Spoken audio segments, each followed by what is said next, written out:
any Western dance form that goes back so far or has evolved as much. You know what else is aspirational? The Louvre in Paris.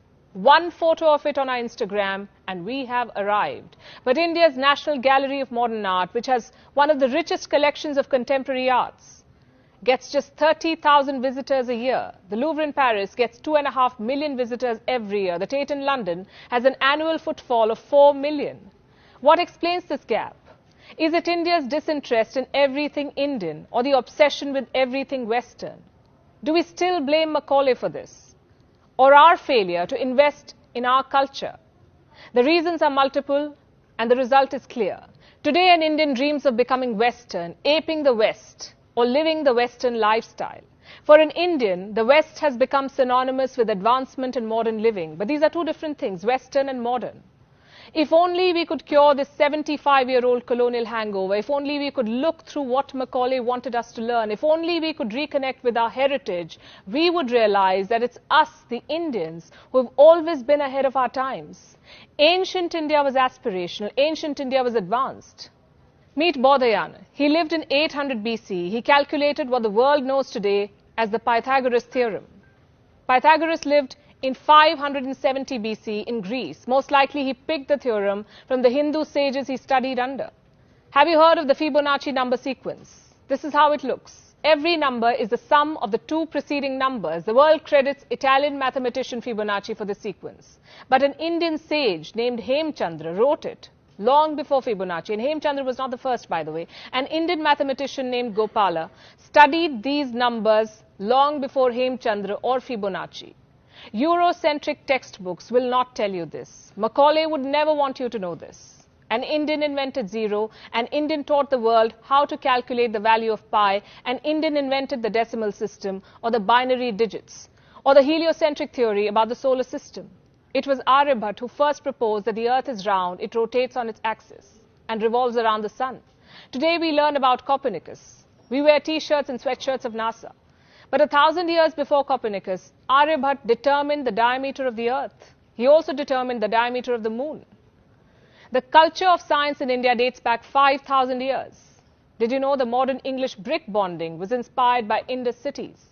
Today we look westward at the very mention of plastic surgery, but it was India that taught plastic surgery to the world.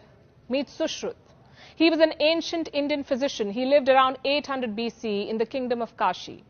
Sushruta Samhita is the earliest known document to give a detailed account of rhinoplasty. It also describes more than 300 different operations, some 121 surgical instruments. A lot of them are very similar to modern-day surgical tools.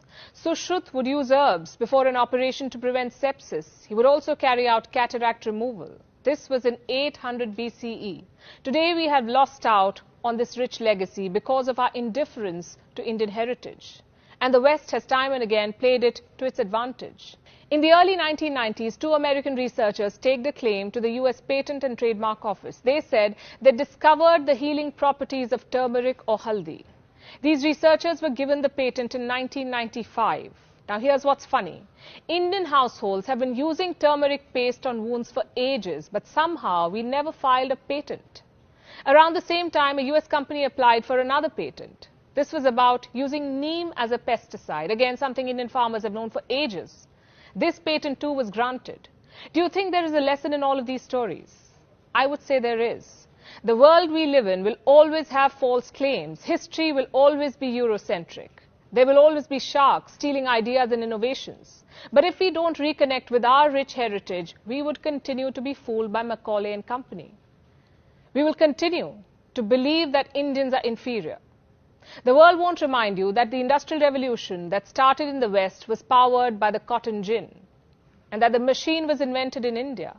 India also had the earliest known dock. It was at Lothal in Gujarat. Steel was made in India as early as 500 BC. It is possible that Indian scientist Kannad devised the atomic theory centuries before John Dalton was even born. India was the first to smelt zinc by distillation. The first seamless celestial globe was made in Kashmir. It was by Ali Kashmiri Ibn Luqman.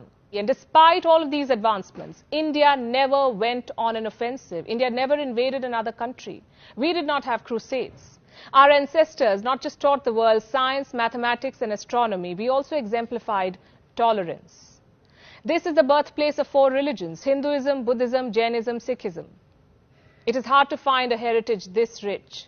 75 years ago, we got the chance to reclaim this very heritage. But have we done justice to it? 75 years ago, Mahatma Gandhi led a freedom movement so that you and I could claim what is rightfully ours. You know, the great Indian heritage. But 75 years on, our minds may still not be free and our spirit of innovation not completely unleashed. Look at the number of patents India filed in 2020 and compare this to the rest of the world. This is just one parameter, but it tells you the story. Freedom is supposed to nourish critical thinking. Freedom is about being proud of your culture, your color, your customs. So let's stop looking westwards. Let's look inwards. We've been free for 75 years. It's time we reclaimed our lost glory. It's time we reconnected with our heritage and got back to being what we've always been, far, far ahead of the times.